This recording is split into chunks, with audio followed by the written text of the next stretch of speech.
Good evening, good evening, good evening, and welcome to the Reel McCoy. I'm your host, Meffistoe, and always with me, my hetero life mate. All my feelings. How are you, sir? You fixed the right side. I fixed it. I fixed it. How have you been, my good man? Good. How you doing, buddy? I'm good. I'm good. What is the Reel McCoy, you might ask? The Reel McCoy is your weekly movie podcast where we ask you to go watch a movie, you watch it, come back to us, and we break it down for you. And this is October, so it means we're at spooky season. We're at spoopy season.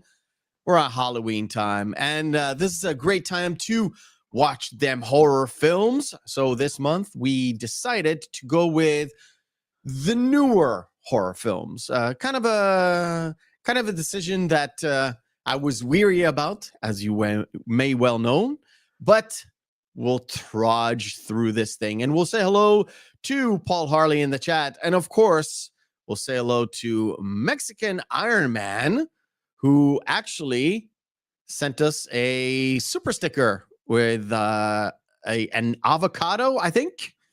And All right. we'll say hello to the Salty Nerd Podcast Raid. Welcome, everybody. Hope you enjoy the show. So I haven't mentioned the name of the movie we're talking about. And no, Sander Hammerschlag, it is not Congo. But Sander, in the chat, you gave me an idea for next year. So Congo is not on the list, you Congo fans, but it is on the list. It is on the list for next year for a special month that I'm planning. All my feelings, we'll talk about it. Okay. Anyway, the movie we're talking about today is one of those newer horror films that All My Feelings brought to the table, and I haven't watched. And the first thing I thought, that's interesting. It is called Ready or Not. All My Feelings, where did you see this movie for the very first time? How did you bring it to me? Well, the first time I actually saw it in theaters because it's by a kind of a production group of a couple of people called Radio Silence, and they have made a lot of modern horror films. The last two Screams they've done, their most recent film Abigail is really, really good as well. I think I have that on the short list that I like. Yeah. You need to see this. It's not Terrifier 3, which by the way is amazing if you like gore porn. It's awesome. If you like Terrifier 2, you're gonna have a blast. I'm still working on. I literally have Terrifier and Terrifier 2 files on my PC, and I was like, I don't know if I want to watch those. I'm not into gore porn. I'm really not. No, you will not like Terrifier at all. I'm not really into that stuff. I've seen my fair share of shit in the past year that goes beyond what Terrifier can terrify me with. I'm not really sure. All right. Cool. So Ready or Not, when I've never heard about it, never seen it. So the first time I've encountered it was actually looking at the poster, which was, have to say, after watching the movie, a little bit deceptive. And I thought, well, Margot Robbie is in this. And I was like, that's not Margot Robbie. No, it's that's Samara Weaving. Yeah. A very interesting story. So because it's an interesting story, we got a segment for that. It is called Behind the Screen. Sound production, take 2.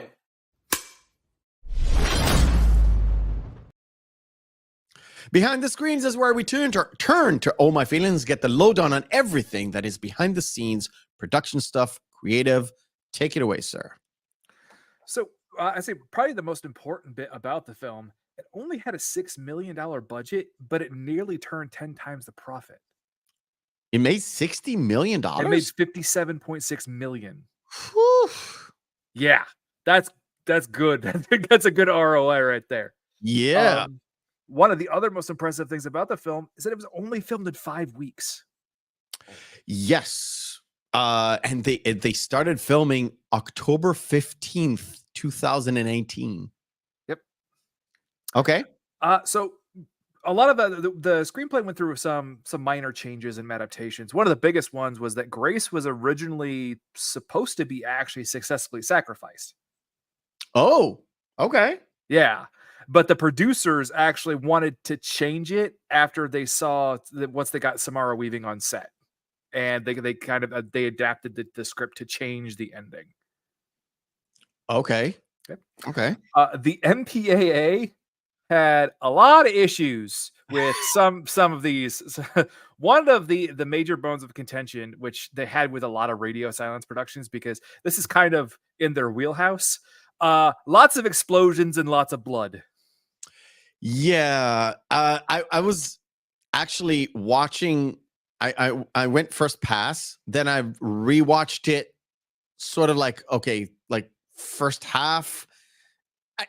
Let's just say the second viewing was a little bit disjointed, Mhm. but the last 15 minutes I saw with Mrs. Meth, because she basically came home. Big story. And that particular point that you're talking about was like, oh, look, they're going off screen because they can't see stuff explode. Let's just say that. Well, the kids specifically. Yeah, like I was gonna say the kids, but The kids yeah, blowing up. spoiler alert. Georgie We're talking about spoilers. Yeah, Yeah, Georgie and Gabe. yeah. I was But like, one of yeah, the other ones is that the MPAA demanded that the Latin be translated. why? Well, because the is it Shannon, was it Shannon Muffarosh? It's Anton LaVey. You know Anton LaVey? No. The Church of Satan. Oh, The leader of that, right? That's his Latin version of trying to say Hail Satan. oh, that. You know what's crazy? It's very similar to a Hebrew text that has nothing to do with Satan. Yeah. But in general, what they say, if you look at what they say sort of in Hebrew, because it's kind of in Hebrew, then you translate it into English, is his name outright. If you say his name outright, that's the translation. So I thought, Well, yeah, and it's also really easy to figure out. Labael, it's Belial. Come on, it's just yeah, it's one of the demons. It's not Baal, but it's Belial. Yeah, Belial, yeah. Belial, whatever. Oh, it's one of the demons. Quick second. HD, Azrael. That's Samara Weaving's new film. It's pretty good. Okay. It's another horror film. Okay. It just came out a couple weeks ago. So due to rushed filming, they only actually had 5 different sets of candelabras that they actually could use on set. So they had to keep rotating it out per shot. Yeah, and it seems like there's a ton of them. There's not. Yeah, it's really weird how they got that. Yeah, because they have to really keep weird. blocking and framing the shot in a way to keep them always in frame.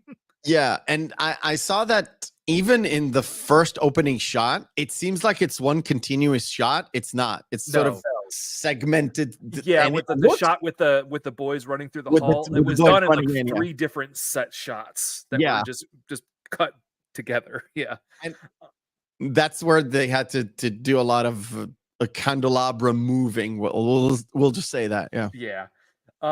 As it was actually shot at Casa Loma, it's actually a heritage site in Canada.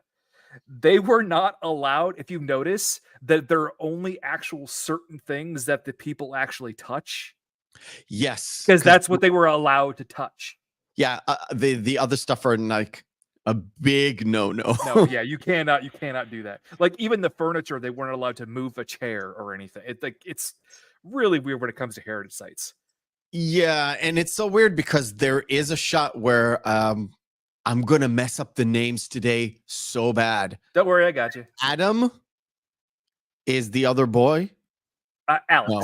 So it's Daniel and Alex. Daniel and Alex. Okay, Daniel is Brody, and Alex is the other actor. Yeah. So there's a shot where he tries to get out, and he just rubbing. Oh yeah, the clearly fake bedpost. Yeah. Exactly. That's where I was going. That's exactly where I was going. Yeah. Cool. Continue. Sorry. So the goat pit was actually the only set that they built. Really? Okay. Yeah. Okay. Everything else was utilized within that. I watched it twice. Was there like real goats? Yeah. We're Okay. gonna get to that. So, Because and actually, there's one where there's definitely not a real. Well, it used to be real, but then it wasn't. yeah. Well, Yeah. see, what's funny is the goats that they had, the one that specifically that scares Grace, Yeah. they were gonna use a puppet, Oh, like a prop stand-in, but it yeah. looked so bad, and the goat wranglers were like, "Yeah, we can go ahead and get him to bow on command. It's fine." And they got him to, and it worked. Yeah, it worked. Okay. Uh, so in the one shot where they have Charity with the spear gun, who's outside as Grace Yes. is running through there, and she's like, Brody. I was gonna say Adam Brody. Brody's wife, Daniel's wife. Brody's wife. Yeah, the bitch. Yeah. How she's holding the spear gun. Yeah. They didn't tell her how to use one. They didn't teach her how to use one. So her misfire in the fake like shot that went out of nowhere and the random bird sound. Yeah, that was supposed to be a complete accident with the way that it was done. So they just made her go, just shoot off out of nowhere. It's fine. Yeah, because it supposedly no one there was supposed to know how to use these weapons. Exactly. Yeah. Like the characters, not the actual actors, and the actual actors didn't know how to use the. Which the you would think if they were under this curse, like there's the potential that someone could draw the cards. So wouldn't you learn how to shoot or something? It's a point that I've wrote down to talk to you about. Yeah. Let's continue. Yeah. The rest of the stuff actually is going through different actual scenes, but do you want me to go ahead and through them now? No, not necessarily. I want to talk about. Can you talk about the wardrobe stuff? Which you know what? Look, I'll say my two piece. You mentioned Casa Loma. It's been used in other movies. Yeah, specifically Billy Madison. Yeah. Billy Madison was not in Casa Loma. Oh. It was in the Parkwood estate. Oh, my notes were incorrect then. Yeah, some of the outside shots are not Casa Loma either. Yeah. They're a different area. The insides was used in Crimson Peak, in The Pacifier. I think I've only seen Crimson Peak. Maybe not. The Pacifier, I haven't. And X-Men, the original X-Men. Oh, Patrick Stewart. Yeah. The weird black jumpsuit version of X-Men. Yes, so that was the interiors. Okay. Yeah, the interiors. When I mentioned wardrobe, the Grace's wedding dress was actually 17. There are 17 different versions of that dress. Yeah. From fully regalia into a bloody mess. Yeah, that's a full transition that they asked. And they have like 3 of each kind because some of them, they're actually doing some action and they're moving in the suit, or she's moving in the suit. So they had some backups. Yeah. Her shoes. I know her Converse were a color that actually was discontinued. Yes, but it's Chuck Taylor's sneakers. Actually, I didn't know. I thought it was just regular Converse. Chuck Taylor's are like the Converse. Yeah, they are the Converse. Yeah. And they discontinued that specific yellow, so it's mustardy, whatever it's called. Mm-hmm. Discontinued, so they had to get white ones and dye them. HD. This was an original script. Yeah. The masks that was used in the first bit, and you kind of see a little bit of it. I was going to mention this when we kind of see them, but no, we can go and do it now. They're based off of the Twilight Zone. Yes, one of the episodes. Do you got the name of the episodes? No, but it's easy to remember. It's the man who there's the inversion of the sense of beauty, where everyone is actually the mutilated. It's very easy. It's called The Masks. The Masks. Yeah. Okay. Yeah. That's it. That's the name of the episode. I guess. Oh, they had to teach Samara Weaving How to drive. Yeah, I was gonna bring that up later. Yeah. Okay, you could. Yeah. Okay. Well, and actually, like it's really not determined whether or not she learned how to drive or she was able to fake it. Yeah, that's what I saw, and I was like, really? And then I went to check a different zone, and I couldn't get an answer. So I would like stuff that I ask you if you can find it.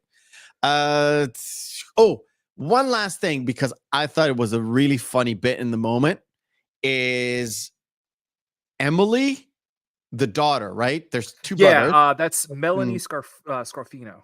Yeah, so Emily's character has the peppermill gun or pepper box gun revolver. That is a carbon copy of a gun that was, well, the gun itself was carbon copied into the game Clue. Oh yeah, that's right. Clue. Yeah. Mm-hmm.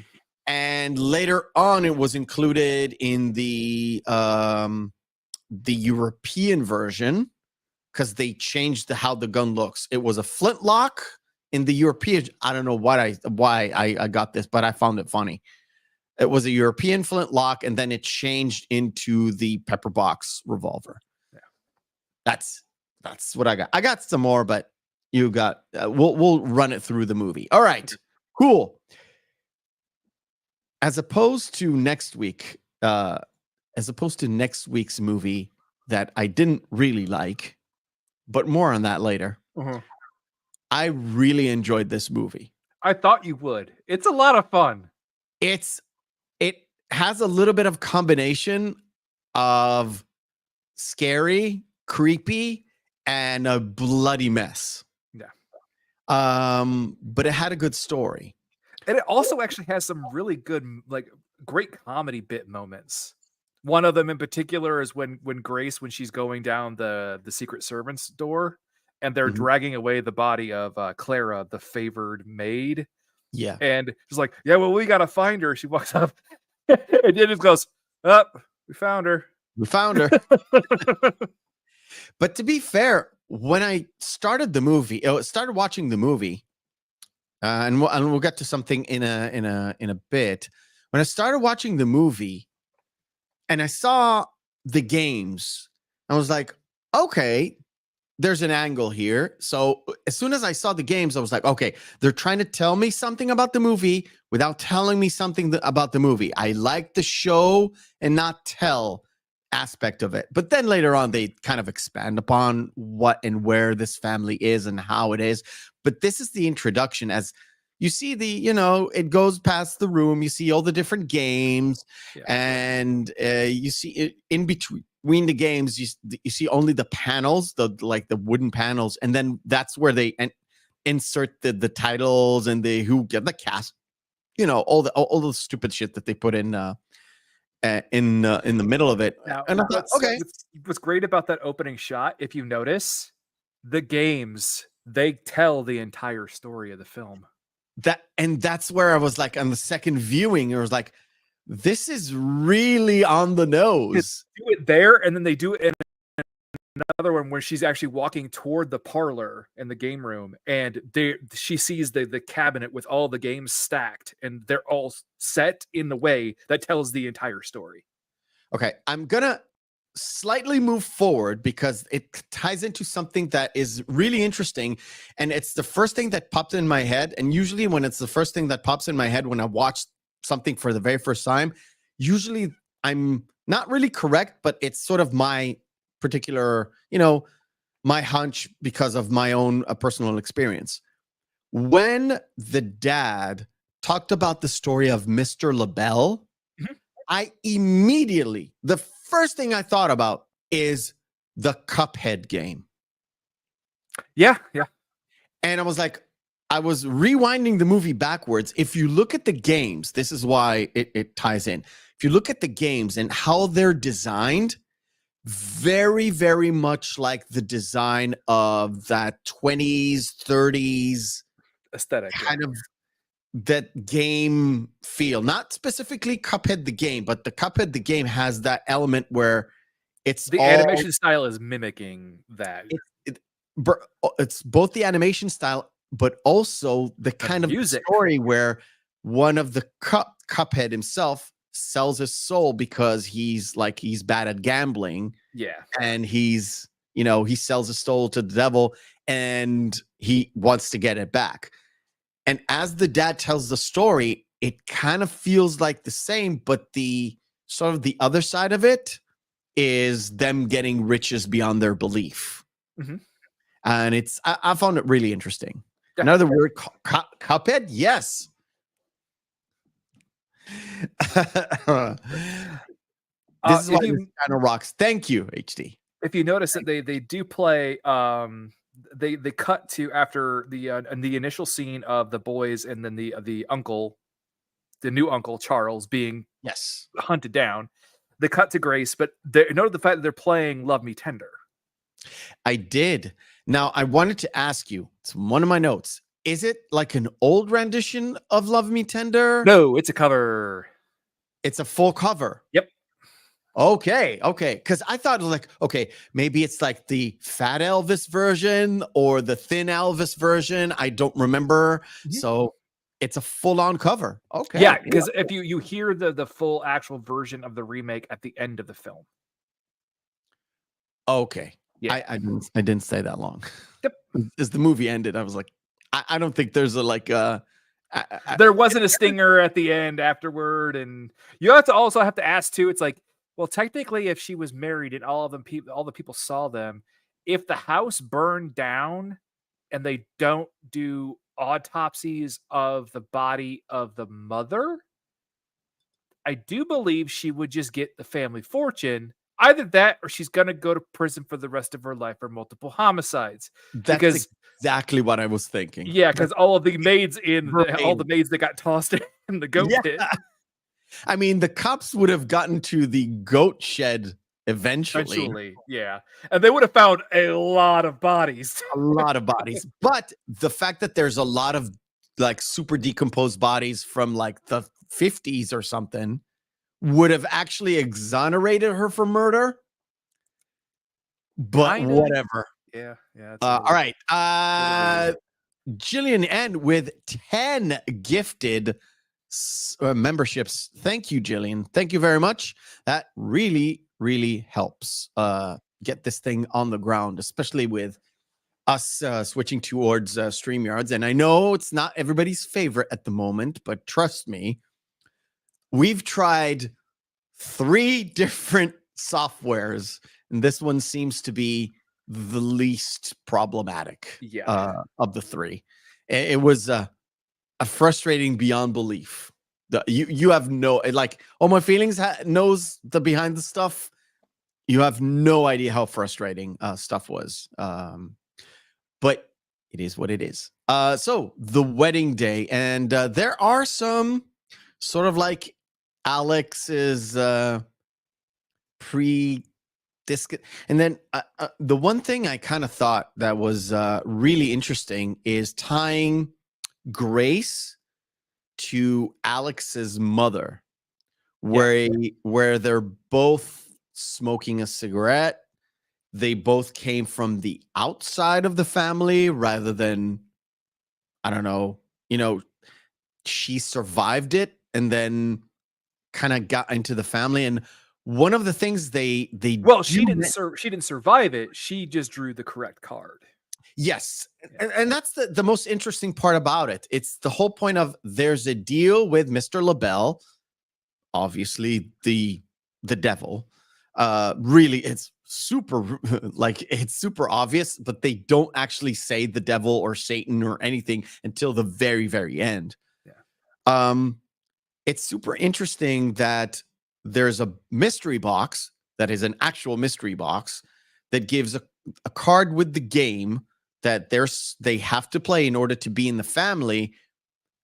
But they kind of skip the fact that you have to submit to selling your soul in order to succeed. They kind of skipped over that, where it kind of bothered me that they don't actually talk about what happens if you don't draw the hide or seek. It's Well, really weird. after that, they would eventually have they would have different kind of rituals later on that would kind of bring them in. So I think it's probably part of the clause that if you do get married and after that first night, then you're technically have like, since you agreed to marry and you've made it past one night, your soul is sold. Yeah, because the one thing I thought about as the movie kind of transitions into the, oh, we're gonna kill you, kill Grace now. It was like, wait a minute, that like Emily's husband has been inducted, Finch, and yeah. okay, maybe Finch, he's not a woman, but I think it's the same because No, it's if you marry into the family, because the same thing would happen with Helene, the aunt. Yes. Because at the beginning, that's her husband getting hunted down. If he had drawn a different card, he would probably be there with them trying to hunt down Grace. And this kind of brings me, I know it's a little bit muddled, but it kind of brings me to the point you kind of get to the end where you technically think, well, wait a minute. Finch was in because it didn't draw the hide or seek. And then Charity didn't either. Charity got in because she fully submitted into the thing. So, and they mention it at the start because Andie MacDowell's character, the mom, she says, is it her or Alex that says that Grace has a soul or something? Yeah, because it's Daniel talking to Alex. He's like, because Daniel flat out tells her, "You don't belong in this family. Trust me, that's a good thing." Yeah, and then it was Daniel also brings it up to Charity, where she's like, she doesn't belong in there. She's like, well, of course not. She has a soul. Yeah, and it's. And it kind of comes up a little bit later. I know we're going to go all over the place, but when Charity later, there's the conversation between Daniel and Charity after in the parlor room where Daniel just let Grace go and gave her a head start to run away. And and he mentions the fact, like, I think they actually, to be fair, I think it's also that they have to tell the person before they get married that they're selling their soul as part of the compact. Because if you notice that Daniel talks to Charity and said, notice that when I told you, you didn't blink for a second. Yeah. And Grace had no idea because even Alex told her, if I would have told you, you would have ran. Yeah. And like I said, at the start of the movie, I kind of drew parallels between Andie MacDowell's character and Samara Weaving's character, Grace, because I thought, okay, they're coming from the outside. They're both kind of hiding the fact that they're smoking a cigarette. Andie MacDowell's character said she kind of had to quit because it's unseemly because of the family and all that stuff. And I thought, okay, there's something going to develop there. But later on, she seems fully committed to killing Grace. Well, yeah, because she takes over the mama bear persona. She realizes that if Grace lives, then they're all going to die. Her entire family is going to die, and they're not going to let that happen. Yeah. And there's one fun thing too. The creators at Radio Silence, the actual box. Do you know why that's really important, and even how the gears shift and move? No, but it reminded me of Hellraiser. Bingo. That's what it is. Okay. They took the design concept off of Hellraiser and the way that it twists and then it pops out. I got it. Yeah. I got it. I was like trying to get to that specific moment. And I thought, well, look, it's a blackish box. It has sort of symbols on it, not really the same, but it has that distinctive round sort of circle in the middle of it where you're like, oh, this is like Hellraiser. Yeah. And Hell, Satan, the deal, all that stuff. It kind of is on the nose, but not really, because what they did was say, okay, we took an inspiration from a different movie and we kind of used a similar element, but it is distinctive to this story. Correct. And that's what Radio Silence is really known for. And a lot of their actual, like, they're not obviously Scream is a little bit, but not too much. But for like Abigail, they pay homage to different like the older horror films that are their predecessors before. They really pay homage to where they came from, and that's just like kind of a big tie-in. And really, also what's really great too is the to start at the very very beginning, just real quick, the cover of the LaBelle's Gambit box head that actually mimics an exact copy of Faust from the 1920s. Interesting. Yeah. So like in a way, it's a Faustian pact that they made. So yeah. Very, very interesting. All right, cool. We're going to stop here and we are going to play our first game of the night. You know it. You love it. It is called Missing Marquee.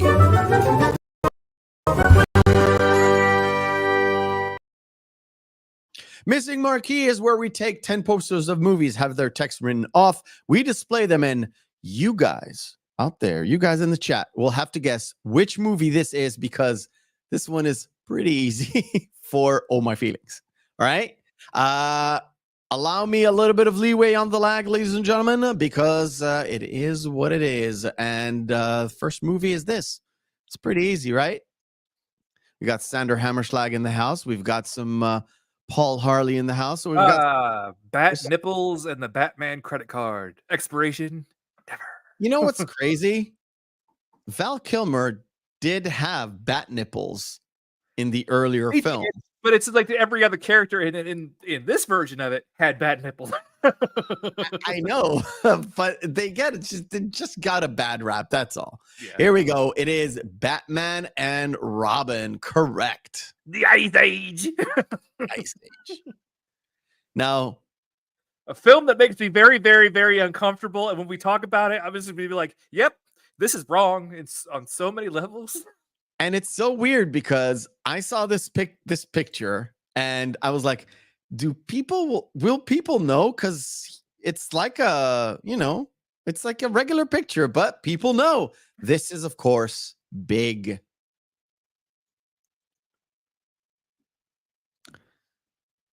There we go.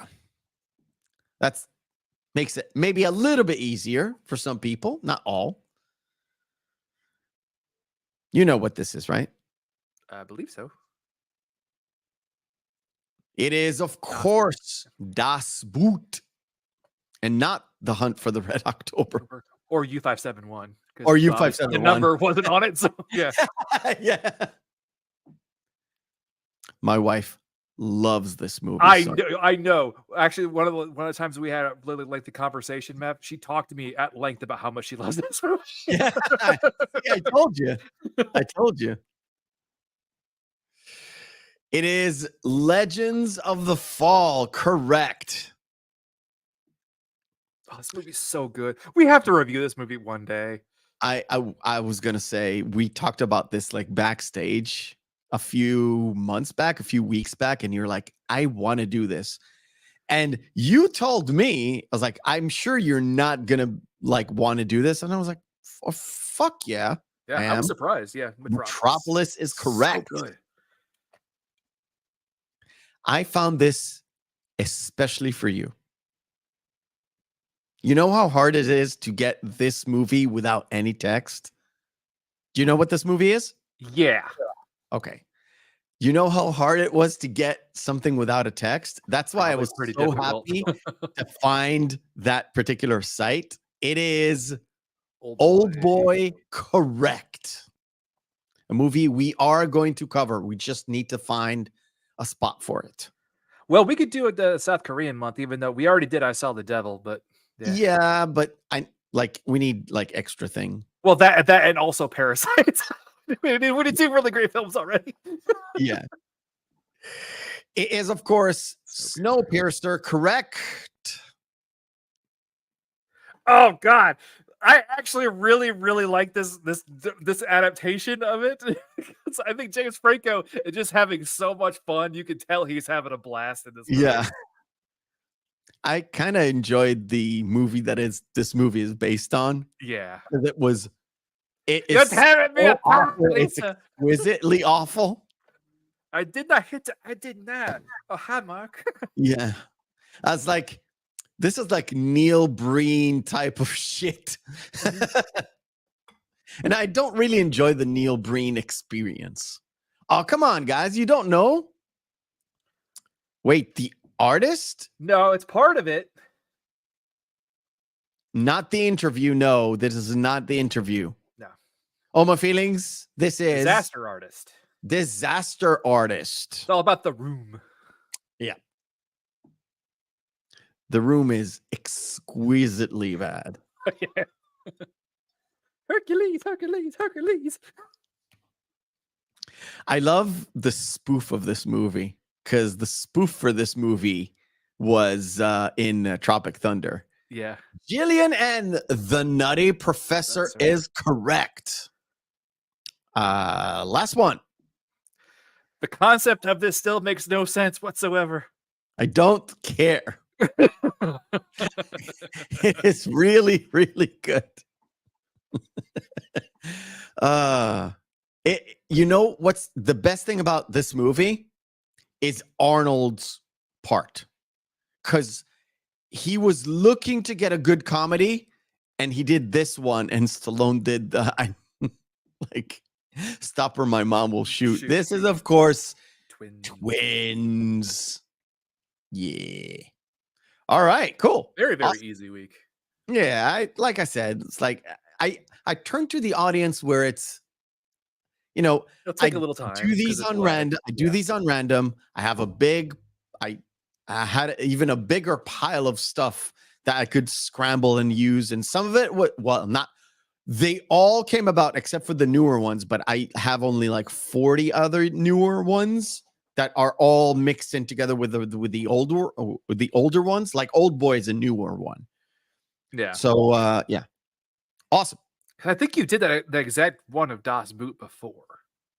Well, I have only one of Das Boot. Yeah. Okay. Well, that makes sense. I did have a few that I got like a better version of it. I think if the Soylent Green one, I found a better one. I think. Yeah. I think. Oh, HD. We've done some ones that had some deep cuts. Oh yeah. And yeah, for real. those are ones for me and Tom. Yeah, there's some of them that are like out there, and I don't mean like Fletch Returns out there.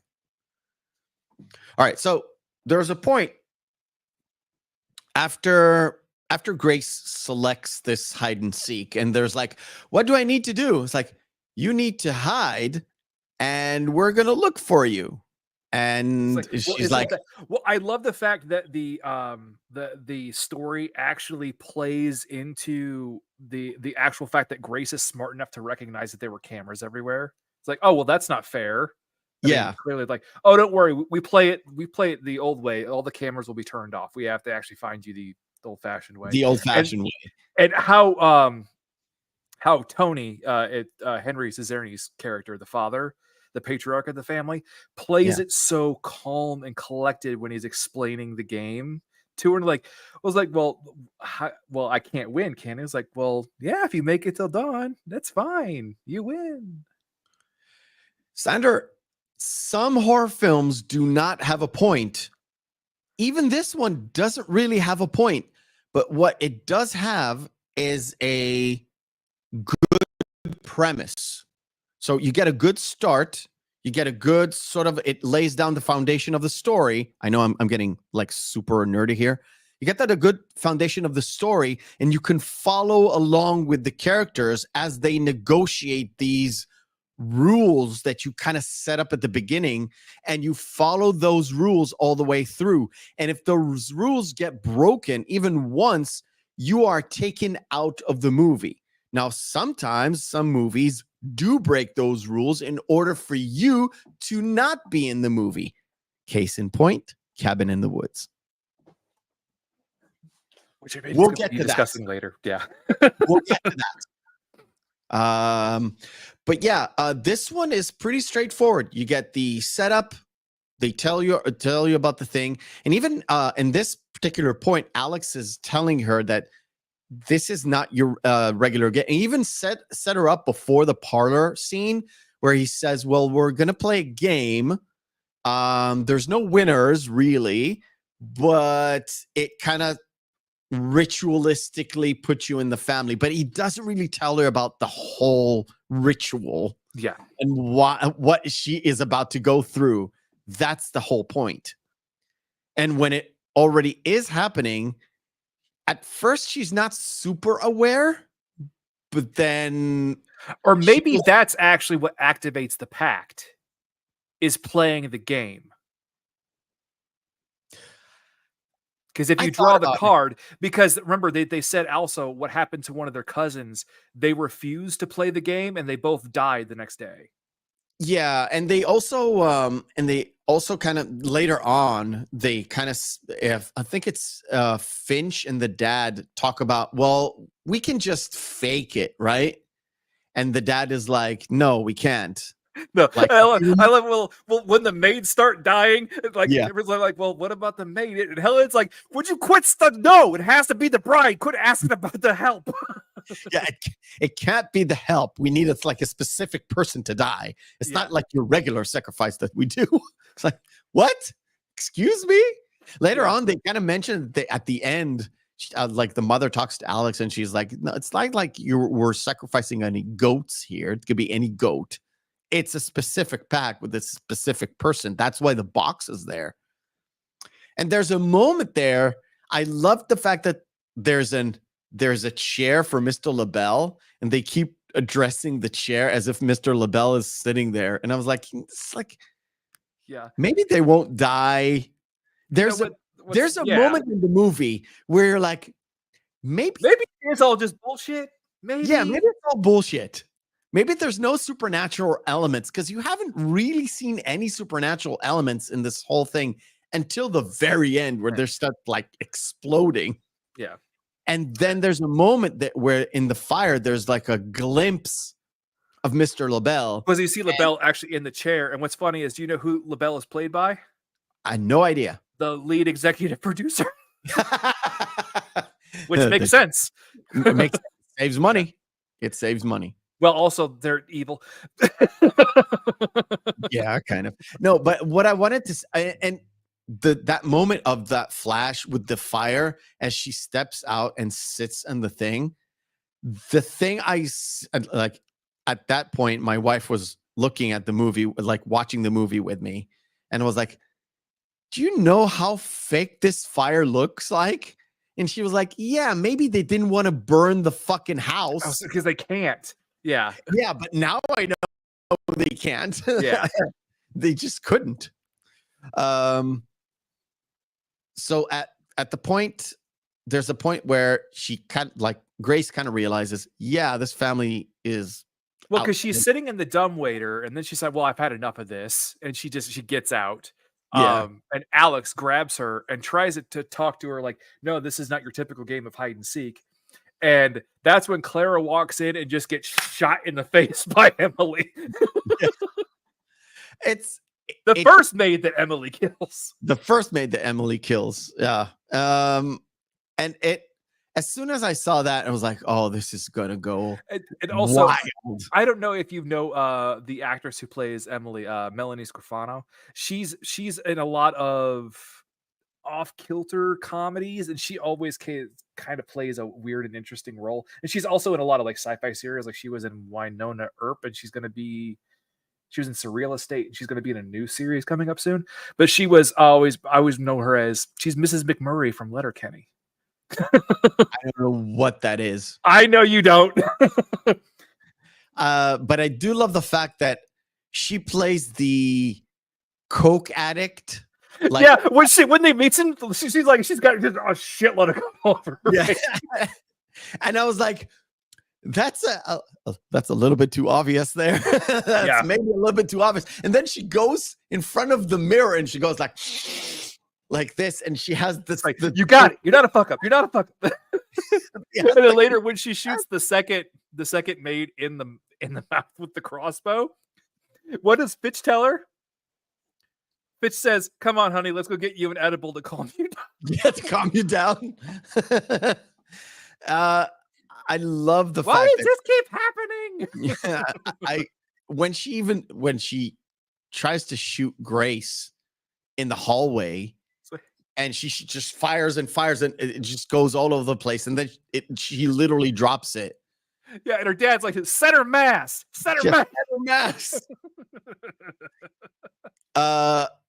But when it goes crazy, it goes really crazy. I love it when after she has that talk with Alex, she kind of cuts away the dress, and as we see that start of evolution go with the dress, as she cuts away the dress, she puts on the Chuck Taylors, the yellow.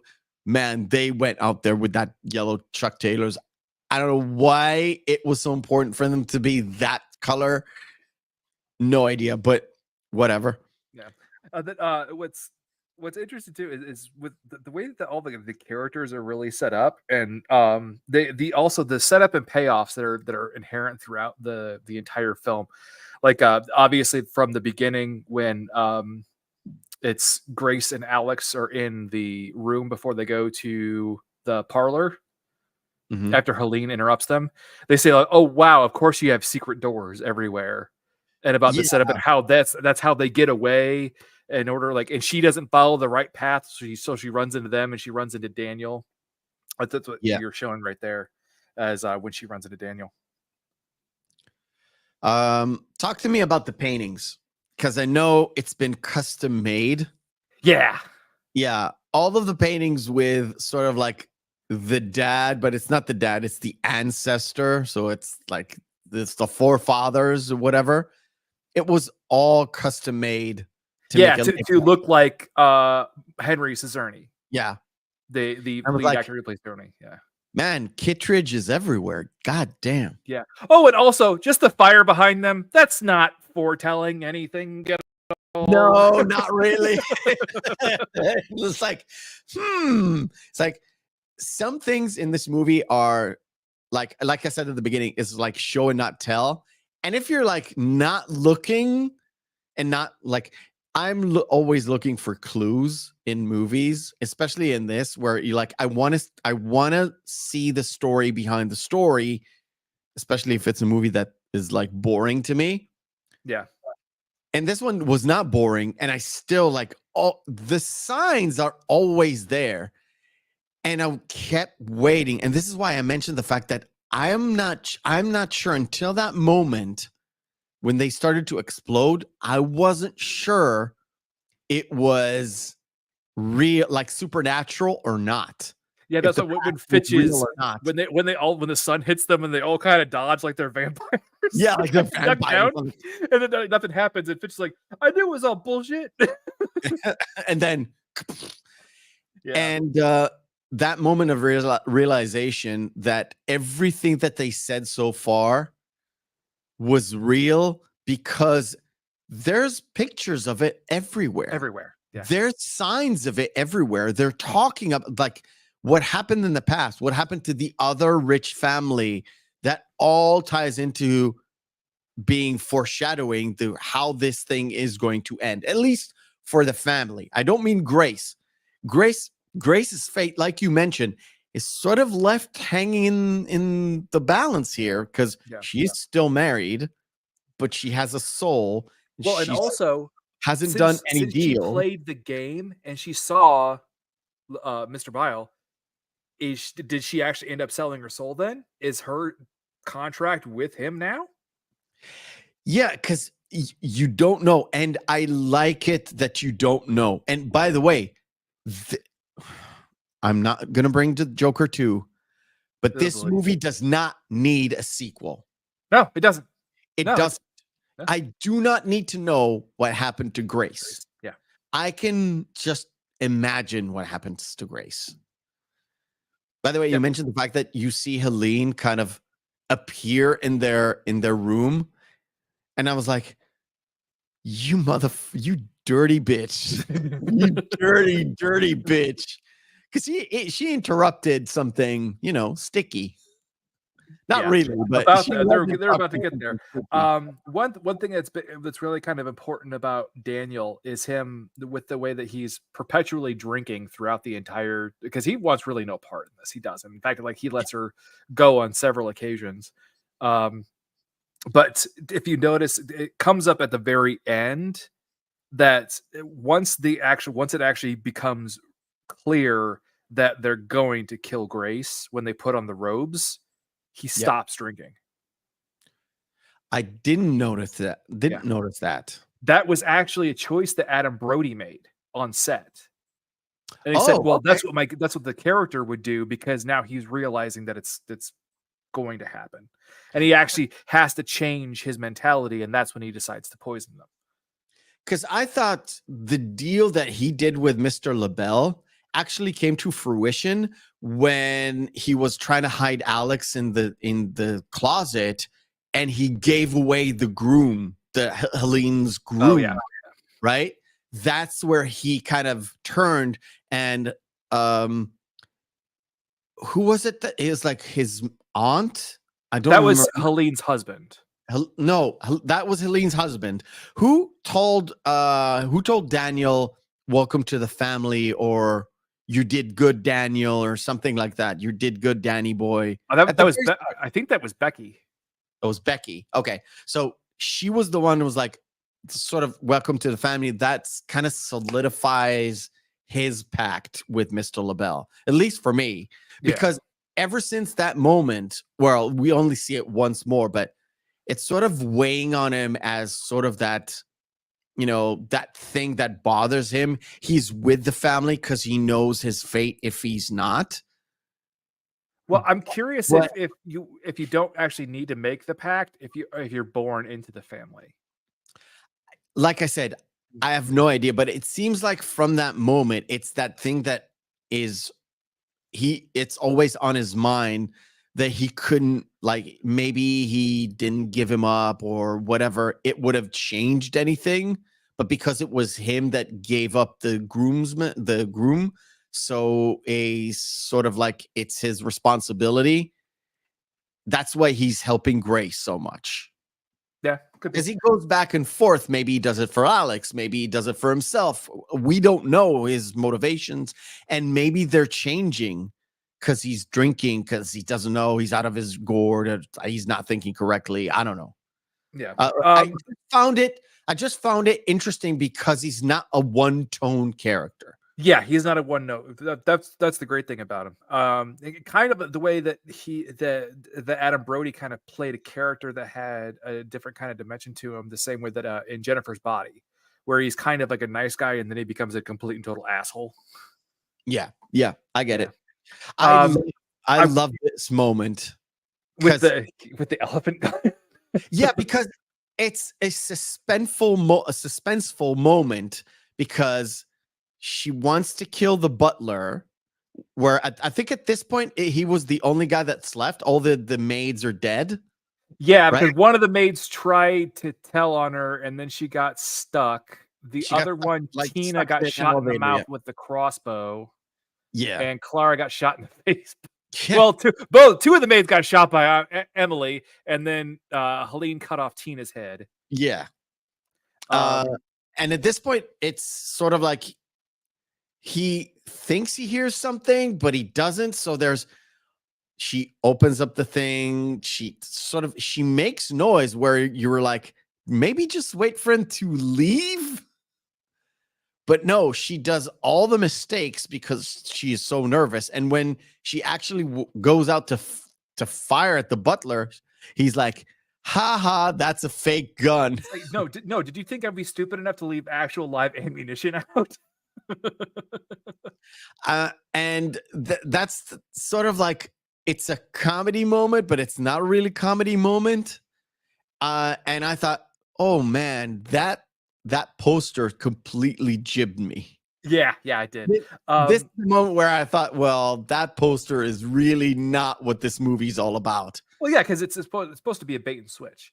The other thing too, I wanted to mention this because it's really funny. Yeah, there are several scenes where Fitch is with the crossbow and he's by himself and he's watching the YouTube video. Yeah, the two guys in the YouTube video, they're the ones who wrote the script. Really? Yeah. That's cool. Okay. And those are the guys who also wrote Scream 5 and 6. Well, they should be fired. Oh, I like I don't know. I haven't seen Scream 5 or 6 or 4. 5 is okay. or I 3. really like 6. I told you I was done at 2. I did not need anything. And do you know who else is also in Scream 6? What's her face from Samara Beetlejuice? Weaving. Oh, Samara Weaving. Yeah. Great. Next thing you'll tell me is the dad is also in there. No, he's not. Maybe Adam Brody is. Anyway, No, but Adam Brody was in Scream 4. see, I told you. There's that moment where I want to get to that, where Grace is outside. Yeah, she's outside of the Alex's room, technically, where Alex and his family have that back and forth. The dad, the mom, and Helene. Alex is still trying to help her. This is after he got into the where the security cameras are, and he breaks up so they can't use the camera to find her. And also they unlocks all the doors and windows. The one thing there that, again, when you watch horror films enough, you see some of the tropes that they set up, where it's like, girl, why did you close the window behind you? Yeah. And the moment where Fitch is like watching the thing, and then he's texting his friend because he's like, nothing much, man. Family stuff. Dog? Like, really?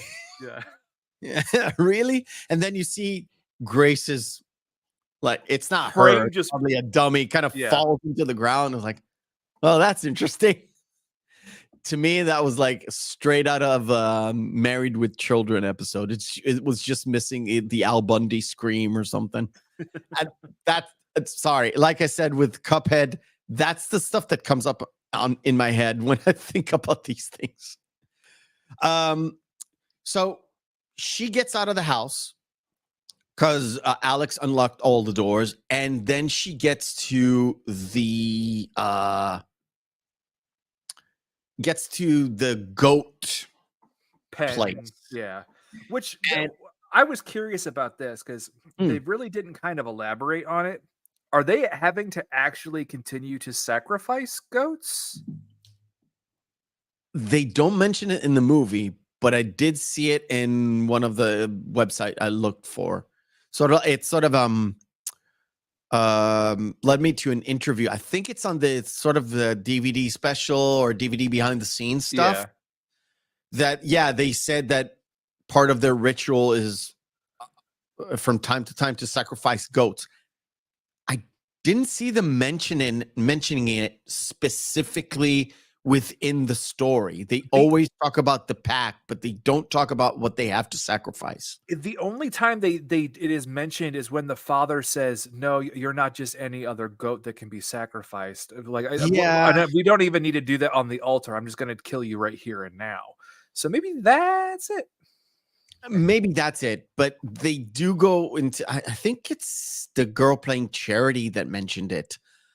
Sorry, I've seen a few of the interviews, and the producer writer, those guys, they do mention the fact that they have to kill these goats in order to secure this pact, while there's no somebody coming in or out of the family. Yeah. So it could be that there's a separate ritual for them kind of keeping the pact. And also, whenever somebody goes into the family, that's where. Oh, so that would actually make sense. Then, so they would actually have to do a ritual to bring in the person. So they would have to sacrifice a goat then after their wedding if they didn't draw the card. So they do have to end up eventually doing a ritual. Okay, that actually would make a lot more sense then. Yeah, they don't go into what is in the movie itself, in the confines of the story that you see in the movie. They don't bring it up. No, nothing. They don't mention the fact, except for what the dad says with the replacement with the goats. But when she gets to the goat place, she kind of hides. But then it's Georgie. Georgie has the pepper box gun, and he shoots her through the hand. Like, holy shit. And she kicks. God, knocks him the fuck out. He's like, you little fucker. She knocks him the hell out when he gets through. When his mom comes in and he like wakes up, he has a big old shiner. Yeah. And I was like, okay, it's a movie trope. I know. You get a shiner the next day. Yeah, it doesn't have it right away. It might be a little bit red, but it's not good. Yeah, it's a movie trope, but I thought, wow, that's funny. Yeah, because it's on a kid. So I know you're not supposed to laugh, but Yeah. it's still funny. Yeah. Well, that the way too that Georgie was already for it, because they showed him before where they have the mask on and he's running around screaming kill, kill, kill, kill, kill. I was like, okay, maybe these kids aren't exactly, all right. Because Fitch has been brought into the family, and you mentioned the fact that Alex and Daniel are already in, so maybe they're already into the pact by birth. It seems like Georgie is into the pact by birth, like by for choice, real. like immediately. Yeah. And it seems like did they mention his brother's name at some Gabe. point? Gabe. They don't actually really mention his name. In fact, like some of the ones like Tina, the Asian maid, they don't actually mention her name, but she's listed as Tina. They do mention Clara because Fitch goes like, Clara's dead. Yeah. Because Emily shot her. It's like, Yeah. oh no, that because she's like, oh, she's my favorite. And Dora was the one that was hiding in the box in the elevator. In the dumbwaiter. Yeah. And the reason why we know that is because Steven says, sorry, sir, but Dora's dead. Yeah. Tina was the one that was telling the story, right? That's Clara. That's Clara? the one that first got shot. Yeah. Tina was the one that runs in and so like, hey, everybody does it. And Emily accidentally shoots her with the crossbow. Yeah. Was that a real story taken from somewhere, or did they invented that? No, they were just off the cuff. Okay. So we do have this. We have Grace falling into the pit where they keep all the corpses. Yeah, I'll be gentle here. I'm not gonna go too deep because blood and YouTube and stuff. Yeah. Which makes sense now because they show the actual there's corpses of goats. So they do apparently have to keep sacrificing them at some point in time in order to keep the pact up. But what's interesting about this is when she's climbing up, that bit where she has the nail through the hand. Yeah. It was done with CGI. And at first they thought, we're not going to see if this is actually going to work out. We may use a practical effect for it. But they thought that Samara Weaving's performance was so good that they kept the CGI in. Really? Yeah. Because I thought most of the CGI work in this movie, maybe except for the Mr. LaBelle part, was not that great. Nah. When let's just say this. The words La Magra came into my head when I saw them exploding. A little bit. It was better. It wasn't as trust me, nothing is bad as La Magra. All right. Yeah. And this is coming from love, right, guys? This is coming from big love. Yes, we love Blade. We love I even love Stephen Dorff's performance as Deacon Frost. Yeah, me too. I do. But seriously, that CGI was god awful. Really bad. And there's also moments, and I saw this and it made me laugh so much. There are moments where Samara Weaving is shaking and wheezing. There's a lot of I don't know how she did it because it's very consistent throughout the movie. Yeah. She's not only crying and has a runny nose without having a runny nose, and it seems like she's cold because it's actually because true. she is, because she's freezing. Because she's freezing, because this is Ontario in October or November. It's fucking cold, and she's not wearing a lot while filming. But the wheezing, that sort of sick dog kind of a wheezing, she kept that up for a real long time, and I was like, holy shit. Well, that and even that like choked up yell that she's able to do, especially at the end when she gets stabbed in the shoulder and she takes the blade out. She's like, Yeah, and to be fair, she is kind of like a store discount Margot Robbie. Kind Well, of. that's what's so funny is originally they wanted Margot Robbie for the role. Obviously. Yeah. Obviously. Yeah. I didn't And know what's really great too is you know what the first thing I saw Samara Weaving in? Ash versus Evil Dead. She was in an Evil Dead project before this, and she gets brutally murdered in it. Is she going to be like the new Jamie Lee Curtis Scream girl queen kind of a thing? Kind of, because she's been in I haven't seen several her in any other projects. Yeah, and she's I've been in a went lot back of and horror films. Yeah. yeah, she's done a lot of horror films and low budget indies and stuff. I mean, she is Oh, huge. War Monkey, we are not saying she is not attractive. War Monkey is like, come on, she's hot. I didn't say she's not hot. It's like saying Margot Robbie's not hot. They're both hot, and they both kind of look the same, and they're both Australian. Brilliant. Yeah. In an American-made movie, it's like Radio whatever. Are they American production company, right? And with like a majority Canadian cast. It's like Andie MacDowell, Samara Weaving, and like one other person are not Canadian. Adam Brody. Adam Brody is not Canadian. All the rest of them are Canadian. Yeah, in fact, again, also they mentioned that Emily's character, Melanie Scarfino, yeah, she's mostly known from being in productions that are based in Canada. Letterkenny, it's a Canadian comedy. So, yeah.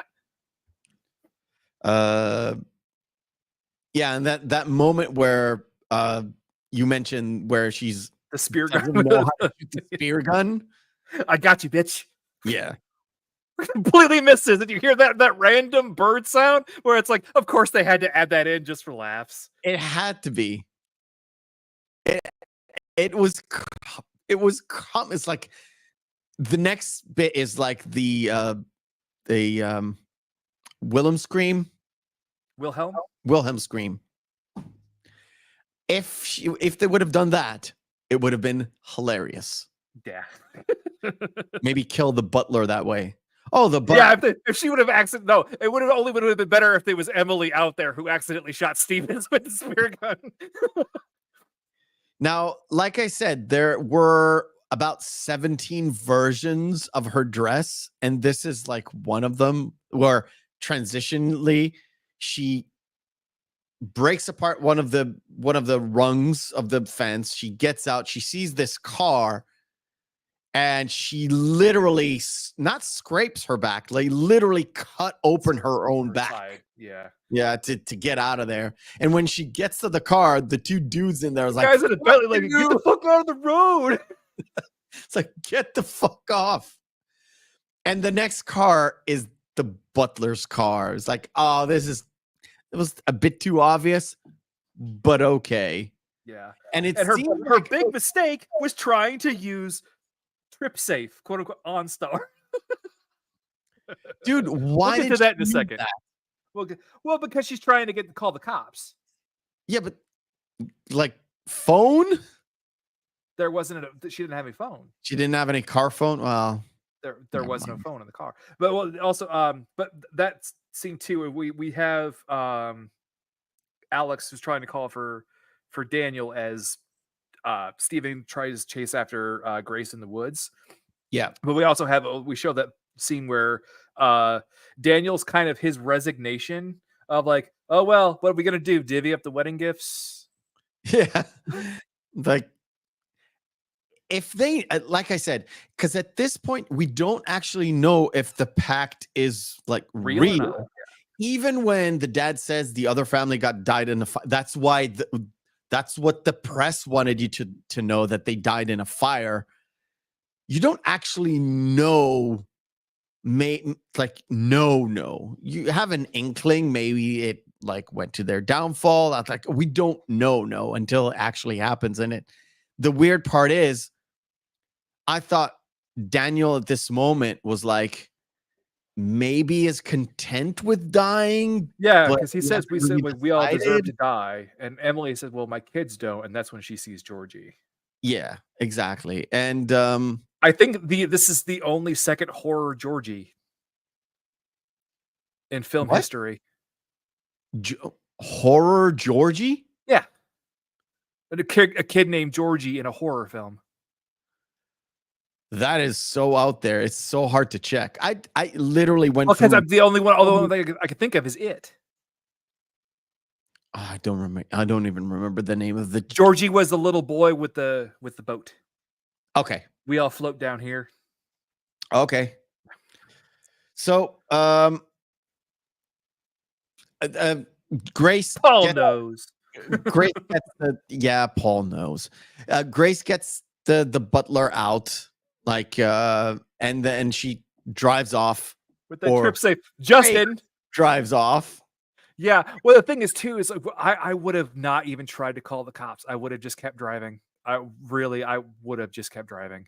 Because at a certain point in time, you can get far enough away where you'd be in public. And they can't kill you in public. Yeah, they can't. But what I like about this is the butler kind of catches up to her, and I do. You have to love the OnStar bit, and the actor who plays the Justin, the OnStar character. He is he's in a lot of comedies. Oh, okay. Yeah, I didn't know. Like he's part. Well, he's not part of Broken Lizard, but he's in everything that Broken Lizard's ever done. He kind of just works with them. He is most notably, he's really most present in Beer Fest. Who's he in Beer Fest? He's one of the German brothers. Oh, okay. Yeah. Sander. I know Georgie Boy's in Clockwork Orange. I wouldn't call Clockwork Orange. It's not a horror movie. Horror film. Yeah. Yeah. I like the fact that, like I said, the butler clangs her, and she loses, she kind of loses consciousness, and it goes into this half dream sequence where she wakes up and Alex is the one that's driving her away. And she sees him in the mask, which I think in a way it's kind of Mr.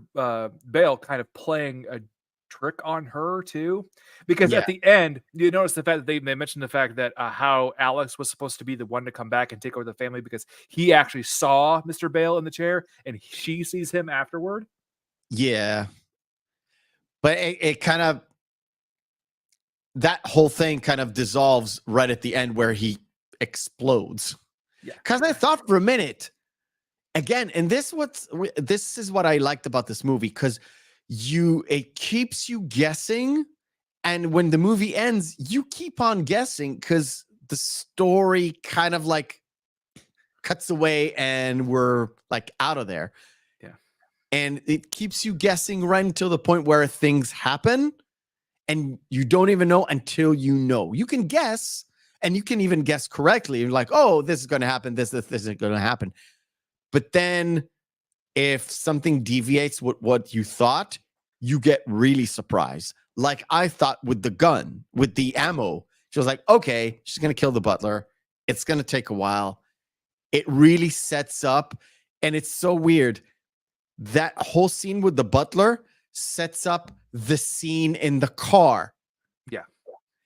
That's what I thought. It was like, oh, this is so great, because his whole shtick, right? His whole shtick is, I caught the girl. I'm going to bring her up to the house. He has this, the whole family has like a screen. They're like, look behind you, you idiot.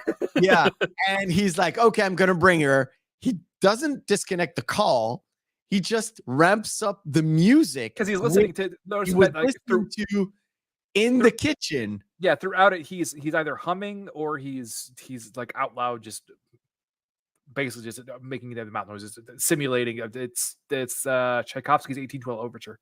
Yes, which to me is direct tied to V for Vendetta, but never mind. Yeah.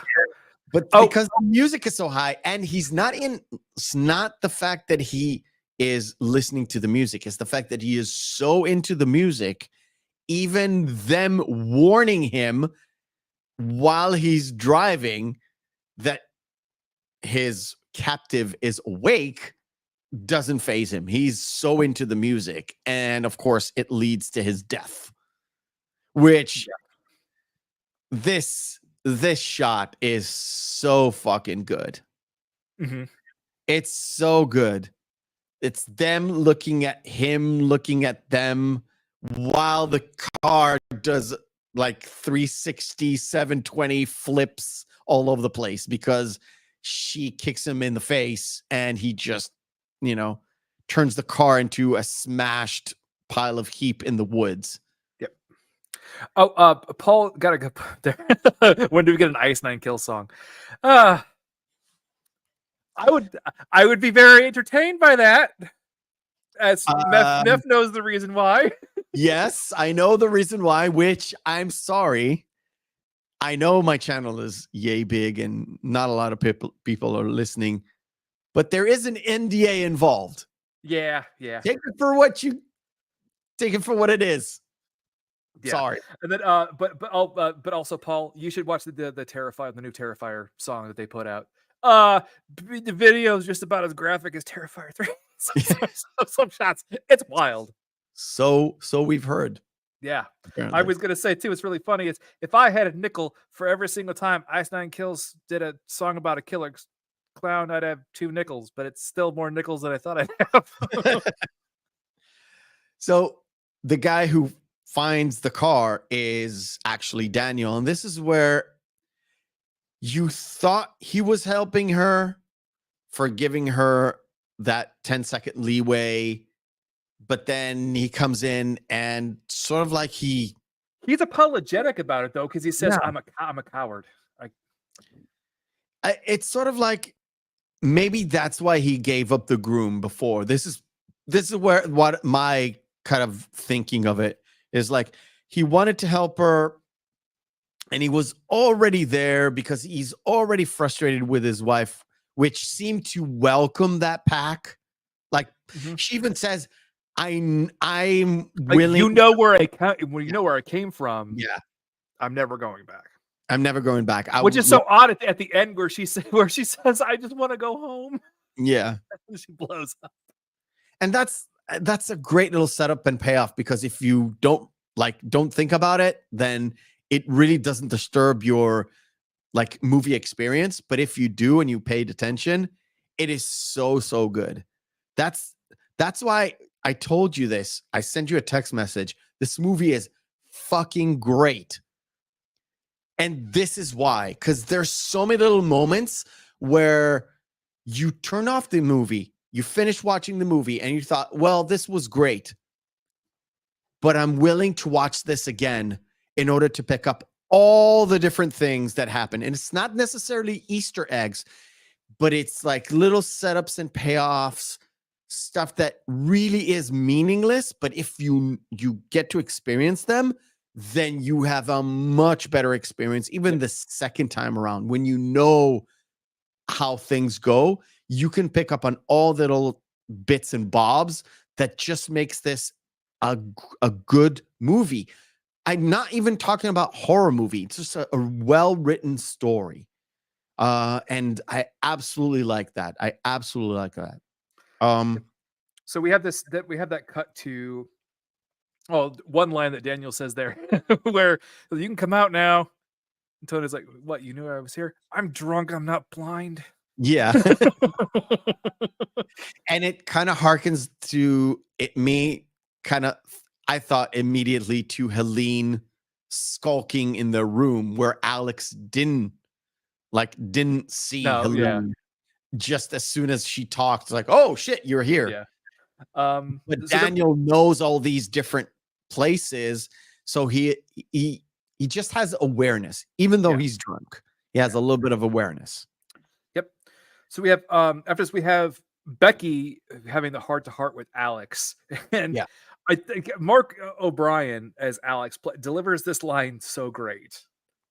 When Alex says, "Maybe when I was slicing the throat of a goat, it occurred to me that maybe this wasn't a completely normal thing to do."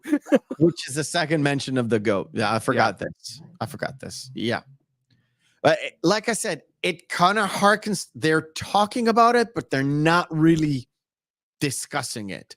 It's sort of like as in a boat mention. That's about it. That's what you get. Yeah. But you do know there's a ritual that's going on besides this particular game. Yeah. And we have it still to the point where Alex is completely adamant about trying to save Grace. And he's even telling her, like, if you kill her, I'm going to kill you. And Becky says, well, then I'm already dead. Yeah, so I'm dead either way. So if you kill me, I'm dead. If we don't do the ritual, I'm dead. So I'm dead. Yeah. And we have Becky explaining to Georgie and Gabe. Yeah. about the ritual as they start donning all the robes. Yeah, and they're like, we're good with it. Because you would expect Georgie to be like hip to it, but Gabe is into it too. So I was like, oh, these are like hell spawns. Well, we do have their parents, Hitch, who is kind of a douche. Yeah. Yeah, he's just really out there. And then you have the cokehead mom. Yeah, she is not only a cokehead, she does have like 2 bottles of different pills. And Fitch genuinely says, well, we're going to like give you some edibles to calm you down. Like, okay. So it's wine mom, but 2.0 wine mom. Yeah, kind of. At least that's just to me. All right, cool. So before we get into the final part, we're going to play our second game of the night. Let me just bring it up here. Blah, blah, blah, blah, blah. All right, cool. Second game of the night. You know what it's called. It's called Screen Fighter. Round 1, fight. Screen Fighter, for the uninitiated, is where we take 2 movies, pit them together, and see which one is the best one. If there's no discernible difference between the 2, both of them are good or both of them are bad, we fall into our criteria, which is Friday evening, Saturday evening, out with the boys, out with the girls, out with your significant other. 2 movies in a vacuum. Which one will we pop in? Bablam, Poltergeist, or G.I. Jane? Before we go, G.I. Jane I watched yesterday. Really? Okay. Yes.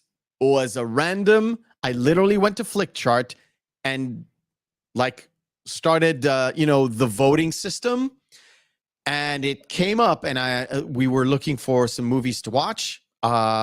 Chose Witches of Eastwick and G.I. Jane. Witches of Eastwick is so fun. It is really fucking good. All right, so Poltergeist. I wouldn't mind actually trying to. Ladies and gentlemen in the chat, please cast your vote. But I was going to say, as an aside, you know what would be a fun month actually? Oh no, like for Samhain next year for Halloween. A month focused on witches. Because we haven't done that yet. We obviously do. One is The Witch. Witches of Eastwick, Hocus Pocus, Death Becomes Her. God, no. We'll talk about this. Yeah. Be fun. Because I ain't watching Hocus Pocus again. Okay. Obviously, I have to go with Poltergeist. It's one of my favorite horror films of all time. And it's a classic for a reason. Cool. Chat kind of says Poltergeist, I guess. Maybe. We've got HD going with G.I. Jane. It's I think if I vote now, it's kind of a recency bias. I'm gonna go with Poltergeist for this one, just because it is so iconic. They're both great, trust me, for 2 different reasons. Obviously, because they're 2 different movies. I'm gonna go with Poltergeist, though. I enjoyed the concept of there's a massive ramp up with this movie. It takes a while to get going. G.I. Jane kind of goes into it almost immediately. That's The Faculty or Wayne's World. That's a fun Japanese cover of that movie. The Faculty, I think, is very, very underrated. It's a good horror film that has a very unique. That was that 98 premise where they had the new kind of Brat Pack that was around at that time. By the way, is that Usher? Yeah. Oh shit. Yeah, Okay.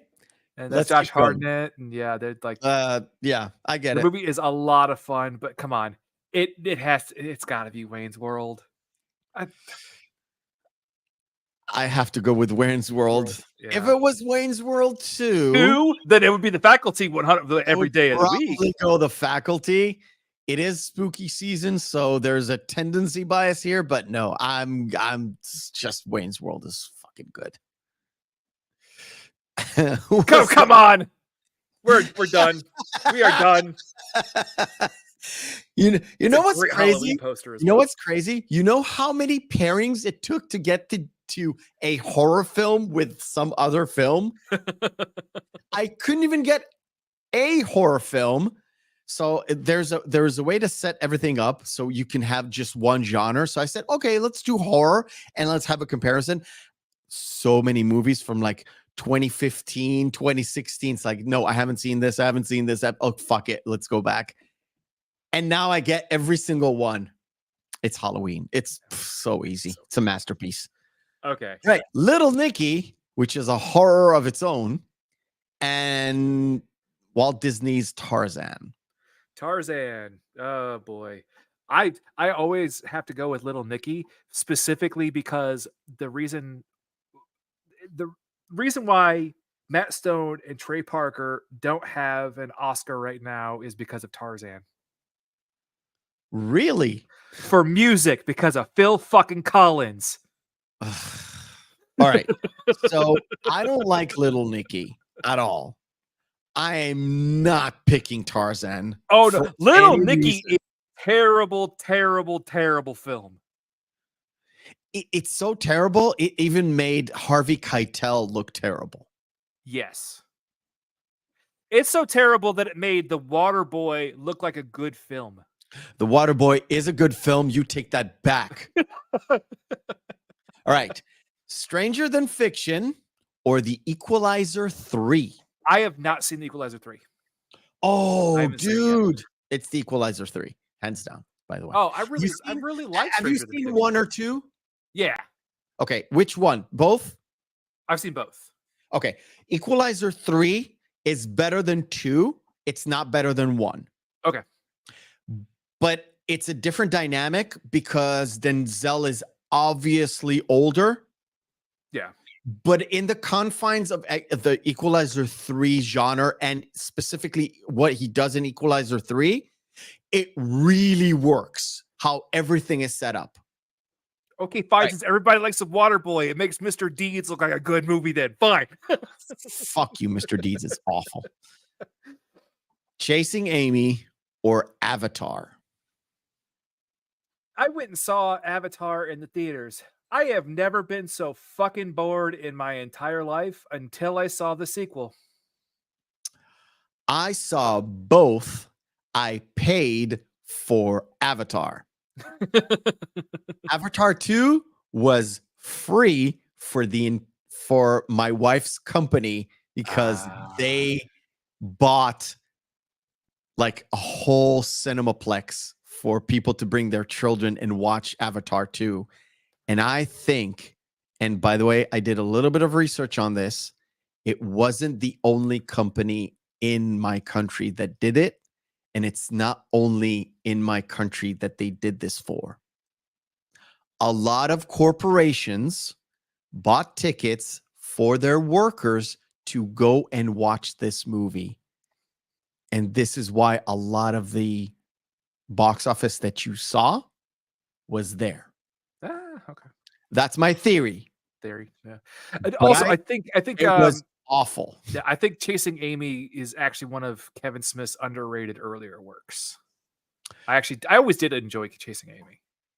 It's like they would put Kevin Smith on a spike for this movie today. Oh yeah.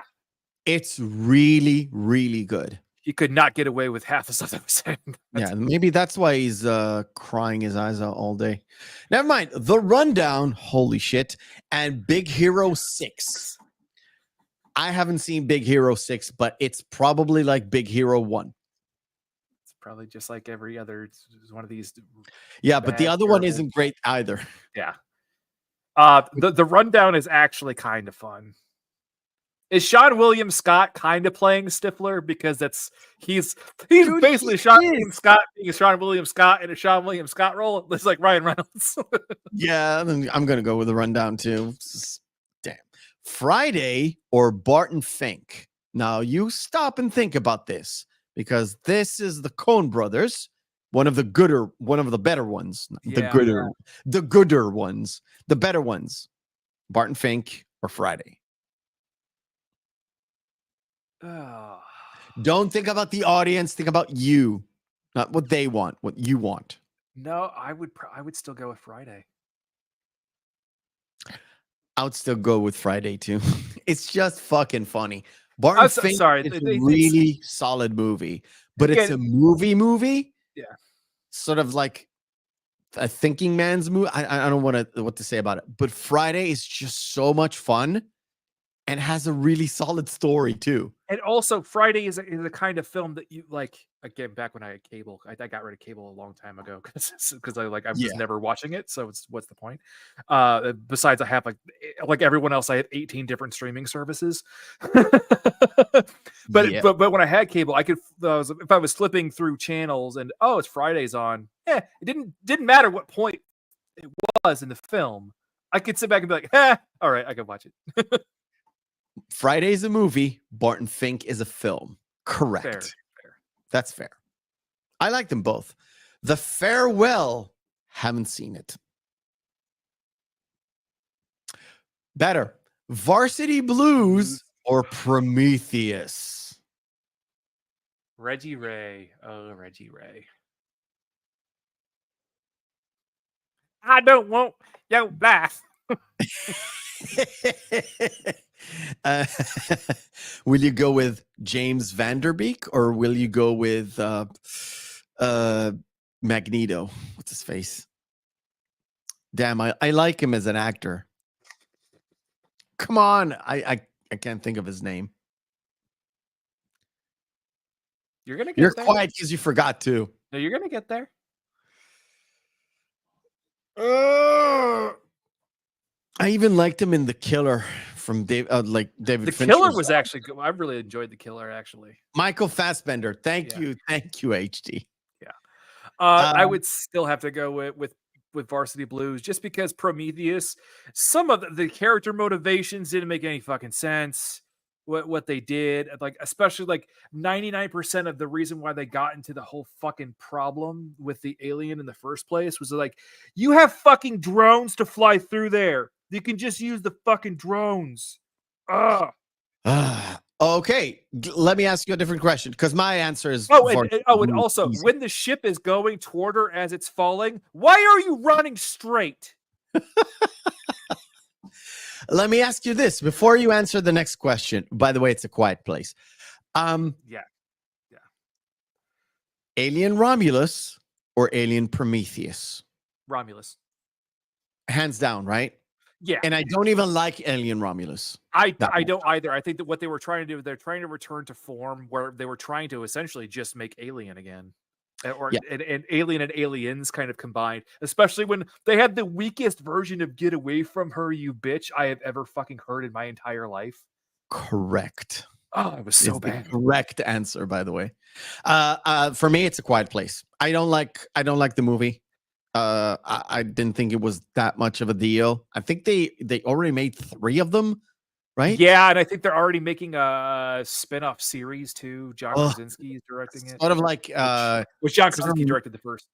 Not really, but it reminded me of what they did with the Insidious franchise. Where it spiraled off into like Annabelle and all. Yes, all that shit. I still need to watch some of them because I know some of them are really good. Most of them are very, very bad. Coming to America should not have been made. It should not have been made. No. It's a travesty. It's an absolute travesty. The only way that should have been made if it was made back in the 80s. Wow. When it was actually still culturally relevant. Except it's a fun comedy. You would actually really enjoy it. Okay. Right. Last 2 movies because we need to wrap up. A Fistful of Dollars or One of the Bram best spaghetti Stoker's westerns ever Dracula? made. Okay. I'm still gonna have to go with Dracula. Gary Oldman as Dracula is too damn good in that movie. I was a guest on a podcast that did a full run through of Bram Stoker's Dracula. I have seen it for the show. I have to say, he's not my favorite Dracula, but he's one of the better ones. He's one of the best ones. I mean, who was the best one? Obviously, is Bela Lugosi. I mean, come on. Yeah.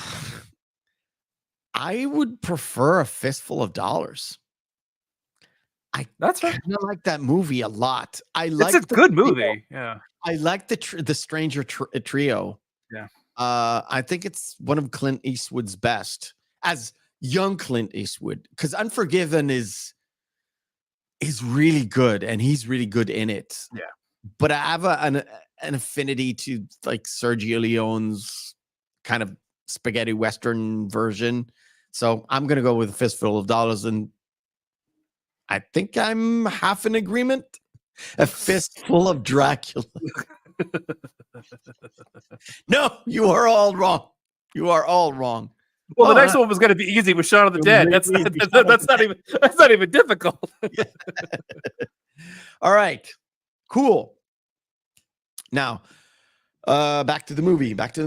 There and there. Let me set this up. All right. So everybody's getting ready with the robes and everything. And I was like, oh, this is so Ninth Gate of them. And I really hope it's not going to turn out like Ninth Gate. Have you seen Ninth Gate? Yeah. Johnny Depp? It's a weird movie that I absolutely love until it kind of falls apart at the end where I'm like, it was so good up till that moment. But whatever. And they go into into a Hot Fuzz moment to me. With all the robes too. What's funny too is like, as long as we don't have to wear it, because Daniel mentions, as long as we don't have to wear the mask. I don't know. Dad was into it. It was the 80s. Yeah. And up until now, like you mentioned, there are small little bits of comedy in this where it kind of breaks that whole horror film monotony, and it's really good. The greater good. It's the greater good. For the greater good. But I still will argue with anyone that's the best of the Cornetto trilogy. It is. It is. Hot Fuzz is the best. I think so too.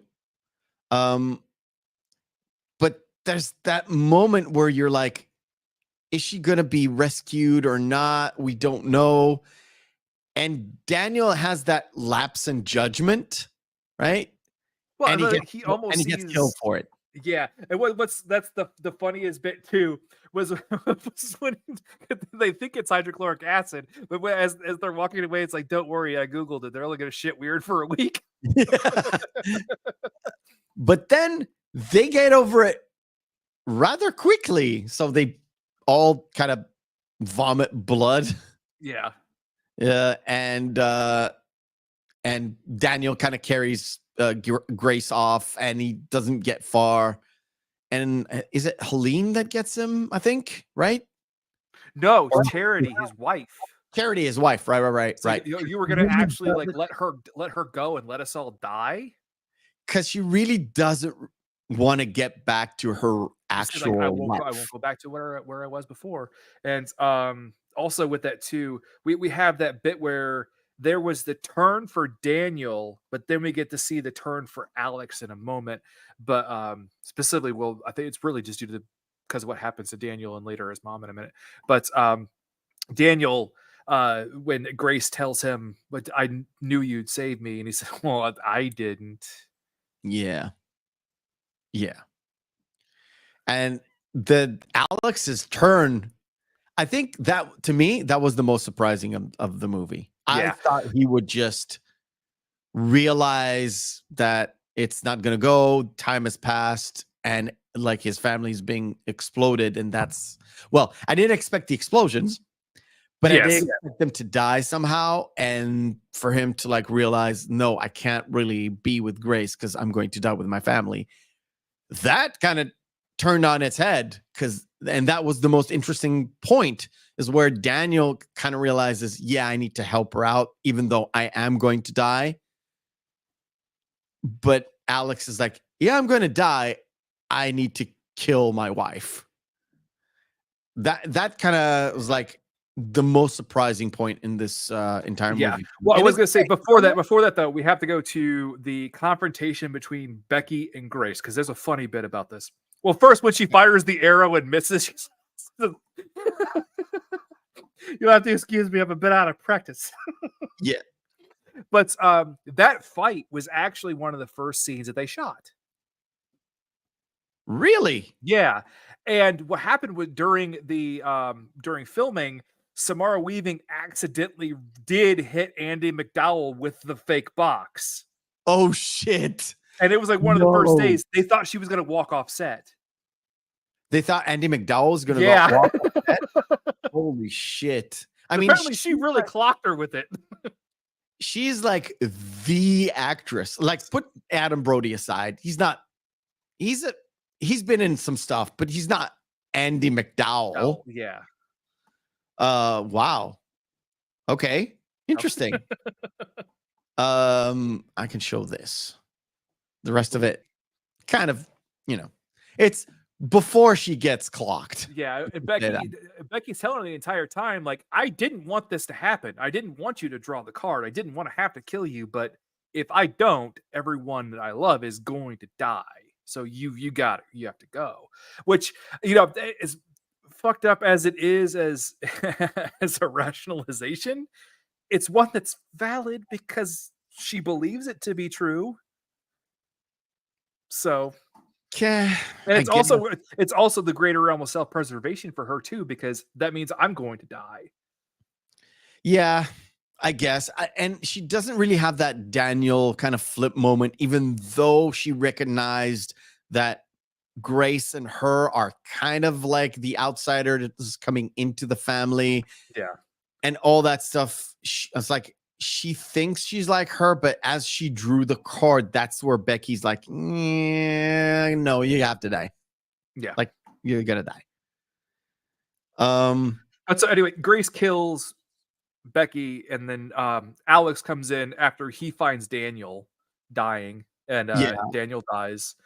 And so he just confronts Grace, and of course Grace is like, "I'm sorry, but what? I don't want to die either." So they have that moment where he grabs her by the face and just starts squeezing her. Yeah.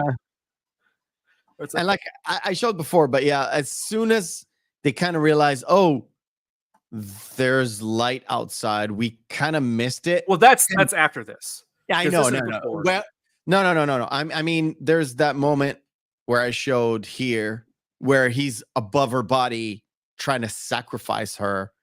And when he actually plunges in, he goes into her shoulder rather than a full body. And Helene is upset. And then they realize, oh, the light is out. We missed it. It's already dawn. We're fucked. And she opens the. Well, I was gonna say just right before that though, what Alex does is a twist on what Daniel did before. He alerts the entire family that he has her. Like, she's in here. Yeah. So that's his turn into evil. And they have the Hail Satan bit, and he's the one who actually finally says it last, Hail Satan, before he and he plunges in and he misses. Well, because she just twists her shoulder, so she can stab in the shoulder. And then this moment was so everybody's bent over like they're vampires. Oh, no. It's like the Dracula pose. No, it's bullshit. It's all bullshit. I knew it was all bullshit. And it's like, well, what are we gonna do about her? And he's like, I don't care. The girl has to die. And yeah, I can't show this. You can show kind of. Well, I don't think you can't even show the aftermath on YouTube, can you? No, you can't. Nope. I wouldn't think so. I know you can't see. Yeah. But this is the most tame. Yes. By the way, that they made for this movie, fucking fantastic. They made the record for the. That's what I listed on notes anyway. That's what several notes had listed. Oh, That okay, this was okay. made for it. Yeah. Okay. Like I said, this is the most tame of that scene. We kind of skipped the fact that somebody knocks over a candelabra or a candle, and stuff is starting to burn already. Yeah.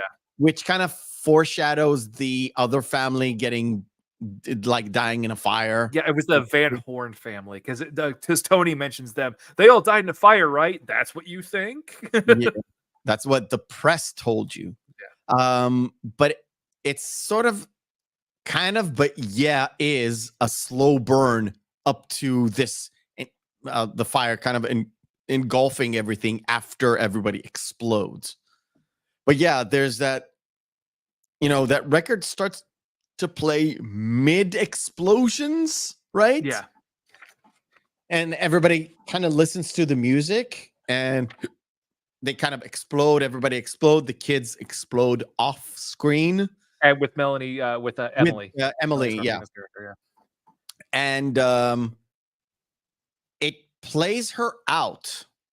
And the only ones that I can't really show. And what's great is it's her break there where she's just laughing as they're blowing up. Yeah. And then Alex tries to come to her and says, "Listen, he's not going to kill me. It's fine. We can be together." It's just, Alex, I want a divorce. Yeah, Alex, she takes off the ring and she's like throws at it. I want a divorce. And yeah, that would something I would want too. Yeah. I want to show the most important bit, but it's really hard to. So, yeah, not really this. I didn't want to show this specifically, but it's another shot of those different games that you saw at the beginning where it's like Family Ritual, Secret Council, it's LaBelle's Gambit, sort of like Sunrise, Abracadabra. So it's all about this ritualistic secret society, the worshippers of the devil, skull and crossbones. Oh, never mind. Yeah, kind of a deal here. I mean, they were a little bit on the nose with LaBelle's Gambit, Yeah.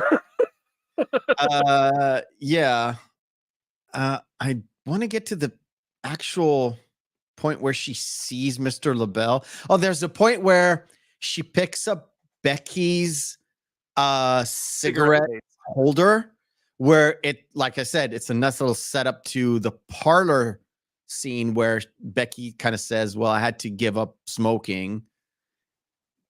That was when they were outside before the wedding. Oh no, yeah, that's the outside before the wedding. That's why she could have smoked. Never mind. I can't really show this. God damn.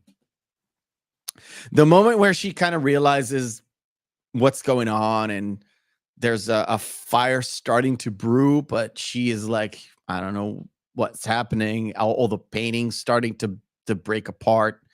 I'm talking because the movie is running in the background, and I want to get to the Mr. LaBelle part. Exact it's shot. It's only like maybe 2 seconds at most. Yeah, you see him fade in, and he just kind of nods to her. Yeah, it's literally a couple of. I can't really show. I can't. When she says, she goes, "Oh, fuck." There's so much blood on her face. It's really hard to show on YouTube. That's the problem. Yeah. So Alex explodes. She's full of like blood, and she's like, "Oh shit. Okay, I guess." She has that sigh. And then she taste the blood. Yeah, she tastes the blood, and as soon as she tastes the blood, I was like, yeah, that stuff is not like, it's corn syrup, but it's not really nice. Doesn't taste good, no. No, it's not. It's the prop stuff. It's so hard. It's this point. You can see the shadow there. Yeah. There's a shadow for a split second. It kind of poofs up. It's less than 20 frames. Oh, okay. Yeah. It's less than 20 frames. I can tell because literally as soon as I saw it, I pressed spacebar and it stopped at the end of those frames. Gotcha. You can see his face before there's a big burst of flames for a tiny bit. Like I said, it's not really important that what you see, but it's important that you see him for a split second, and it sort of tells you, yeah, this. If the exploding corpses didn't really like put a pin in it, like watching him sitting in the chair that they laid out specifically for him would seal the deal. Okay, it's supernatural. We got it. And of course, like the entire brigade is there to, I can't really show this. Okay. It's both smoking and blood. So YouTube is like, fuck off. Yeah. Yeah. But ma'am, do you need any help? What happened here? In-laws. And smash cut to black. It's perfect. It's perfect. Isn't there a horror film called In-Laws? It must be one. No, there's a take on one. There's a horror film take on In-Laws? Yeah. Okay, never mind. And maybe it's just my in-law. No, just kidding. All right, cool. That is it for Ready or Not. If you haven't seen it and listened to this entire show, first of all, go and watch it. It's still worth watching. Mm-hmm. What we discussed, only half of it. It's like there's a joke written down and I'm going to tell you, or you're going to see a performance by a comedian tell you the same joke. Trust me, you'll laugh. I was actually pretty happy with this one. I was really, really happy with this one. Normally, I'm pretty weary when it comes to horror films suggestions by you. Sometimes for a good reason, sometimes it's. Hey, we had fun last year with the comedy ones, and hey, you saw Reanimator for the first time because of me, so and it was great. By the way, review is coming soon. I actually written down and did a full review, but yeah, only took a year. But it's sort of like, where am I gonna sit with this one? And I really enjoyed this one. I like the story that was told, even though it's pretty simplistic. The comedy bits in it there's not a lot of them, but the moments that you do have them, they really punch up the story, really help you sort of like, oh yeah, I got it. It's funny. Let's continue on. And you're really waiting for those twists moment. There's not a lot of them. There's sort of like at the end, sort of to maybe extend the movie a little bit. It's an hour 35, hour 32, something like that. Soup to nuts all the way through credits. It's an hour 35.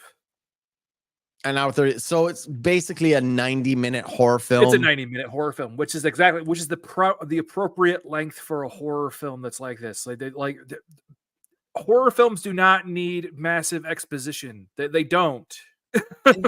And to me, the most important bit is 10 minutes into the movie, you're in it. Mm-hmm. Even if the first 10 minutes were a little bit slow, again, horror films sometimes do have a little bit of a slow burn. They need a setup at least. They can't go right into just. They can't just go into like every 10 minutes somebody's head's being shot. Except for Terrifier, but Terrifier is a completely different kind of movie. Fine. But there are some slow burns that are like slow burns for an hour, and then you have 30 minutes of nonstop murder.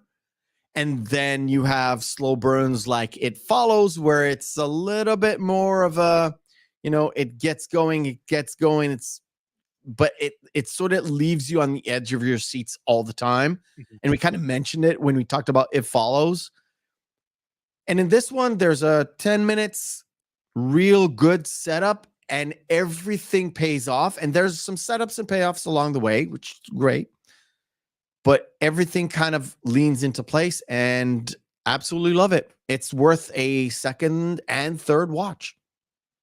Well, good. I'm glad, buddy, because of the films, I know you saw the Babadook before, and I know you saw the film going to be at the end of the month, and I know you enjoyed both of those beforehand.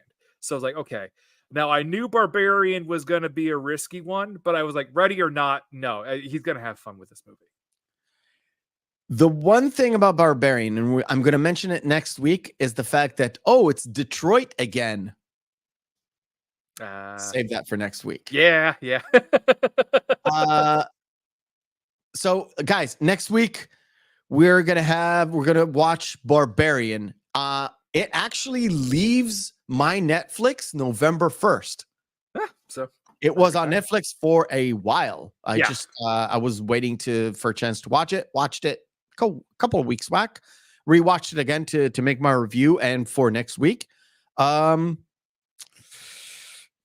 Next week is next week. I didn't like it. I know you don't like it, but our guest next week did like it, so we're gonna have fun talking about it. Yes, because we're gonna have a guest next week, and she did like it, so it's gonna be fun because we're gonna have some, different views on stuff. So, guys, you should have Barbarian on your Netflix. It's just my region that's not gonna have it, but go out, catch it, watch it. It's worth a watch. Let's just say this. It's worth a watch. And not because it's for next week's show. It is worth a watch because there are good stuff in it that we're going to discuss next week. Yep. So from us to you, thank you, Jillian, again. Thank you, Mexican Iron Man, for the support. Guys, I don't say this much, but if you're watching, please subscribe to the channel. Or if you don't want to subscribe, that's fine. Leave a like or a comment on the show because it helps with circulating it in the great wide of YouTube.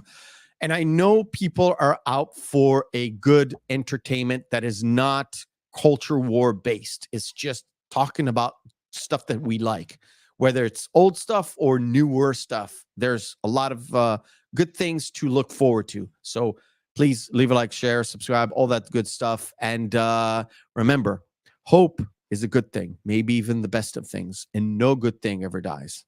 We'll see you next week.